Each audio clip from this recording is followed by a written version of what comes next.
This video is sponsored by BuyMote shopping app. BuyMote e-shopping application is one of the online shopping app now available on Play Store and App Store. இந்த application எல்லாத்தோட மொபைல்லையும் கண்டிப்பா இருக்கணும் அப்படின்னு சொல்லுவேன். ஏன்னா இந்த online shopping ஆப்ல வந்துட்டு பார்த்தீங்கன்னா நிறைய ஆஃபர்ஸ் நிறைய விஷயங்கள் வந்துட்டு இதுக்குள்ள இருக்கு. கிச்சனுக்கு தேவையான அத்தனை வீட்டுக்கு தேவையான அத்தனை எலக்ட்ரானிக்ஸ் அண்ட் காய்கறிகள் எல்லாமே வந்துட்டு இதில் இருக்குது. ஸோ நமக்கு தேவையான எல்லாமே கம்மி விலையில் நிறைய ஆஃபர்ஸோடு வருது. ஸோ கண்டிப்பாக இதை நம்ம எல்லாருமே யூஸ் பண்ணிக்கணும். கண்டிப்பாக இந்த ஆப்பை டவுன்லோட் பண்ணிக்கோங்க. இந்த அப்ளிகேஷன் ஆப்போட லிங்க் வேணும்னா என்னோட டிஸ்கிரிப்ஷனில் கொடுத்துருக்கேன். கண்டிப்பாக அதை யூஸ் பண்ணிக்கோங்க. Thank you. Hi friends, welcome to my channel. இன்றைக்கி வந்துட்டு பார்த்திங்கன்னா ரொம்ப வித்தியாசமான ஒரு விஷயம், அதுவும் உலகின் மிகப்பெரிய கப்பல், அதை பற்றி தான் நம்ம பார்க்க போகிறோம். அதுவும் சொகுசு கப்பலுங்க. இதை பற்றி நம்ம கண்டிப்பாக தெரிஞ்சுக்கணும். வாழ்க்கையில் ஒரு தடவையாவது நம்ம எல்லாரும் கண்டிப்பாக போகணும். அதனால தான் ஓகேங்களா. சரி, அதுக்கு முன்னாடி என்னோடய சேனலை சப்ஸ்கிரைப் பண்ணுங்கள், லைக் பண்ணுங்கள், ஷேர் பண்ணுங்கள் அண்ட் பெல் பட்டனை மறக்காமல் தட்டுங்க. ஓகேவா? ஓகே, இந்த கப்பல் யார் உருவாக்குனாங்க அப்படிங்கிறத முதல் பார்த்துடலாம். ராயல் கரீபியன் அப்படிங்கிற கம்பெனி தான் இந்த கப்பலை முதல் உருவாக்கியிருக்காங்க. ஓகேங்களா. ஸோ இந்த கப்பல் எப்போ உருவானது அப்படின்னு சொல்லி பார்த்தீங்கன்னா ஜனவரி 2024 அன்னைக்கு தான் வந்துட்டு நம்ம கடலில் முதல்ல இந்த கப்பல் வந்துட்டு இறக்கியிருக்காங்க.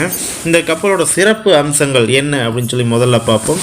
இந்த கப்பலோட சிறப்பு அம்சங்கள்னு சொன்னால் சொல்லிக்கிட்டே போனாங்க, அந்தளவுக்கு நிறைய இருக்குது. ஸோ அதில் குறிப்பிடத்தக்கது கண்டிப்பாக நம்ம தெரிஞ்சிக்க வேண்டிய விஷயத்தை மட்டும் இப்போ நான் சொல்கிறேன். நீங்கள் டைட்டானிக் வந்துட்டு நம்ம எல்லாருமே கேள்விப்பட்டிருப்போம். டைட்டானிக்கை பற்றி நிறைய பேசியிருப்போம். பட் டைட்டானிக்கை விடவும் 4 மடங்கு பெரிய கப்பல் இது. ஓகேங்களா. 4லேருந்து 5 மடங்குன்னு சொல்கிறாங்க. ஸோ கண்டிப்பாக 4 மடங்கு. ஓகேங்களா. ஸோ அது மட்டும் இல்லாமல் ஒரு க்ரூஸ் கப்பல், அதில் வந்துட்டு பார்த்திங்கன்னா மேக்ஸிமம் இப்போ இருக்கிற கப்பலெல்லாம் எத்தனை பேர் பயணிக்கலாம் அப்படின்னு சொல்லி கேட்டிங்கன்னா 1000லேருந்து 2000 பேர் வரைக்கும் கண்டிப்பாக பயணிக்கலாம். ஆனால் இந்த கப்பலில் ஒரே நேரத்தில் 7600 பயணிகள் பயணிக்கலாம். ஓகேங்களா, நல்லா கவனிச்சுக்கோங்க. பயணிகள். ஓகேங்களா, பயணிகள் இல்லாமல் மற்ற எல்லாமே உள்ள வேலை செய்கிறவங்க அவங்களெல்லாம் சேர்த்துக்கிட்டால் கிட்டத்தட்ட 8000 பேர் பயணிக்கலாம். ஒரு ஊரே பயணிக்கலாங்க, அந்தளவுக்கு இருக்குது. அது மட்டும் இல்லாமல் இந்த கப்பலில் அத்தனை என்னென்ன வேணுமோ அத்தனையுமே இருக்குங்க. உலகின் சொகுசு கப்பல் அப்படின்னு சொல்லி சொல்கிறோம்.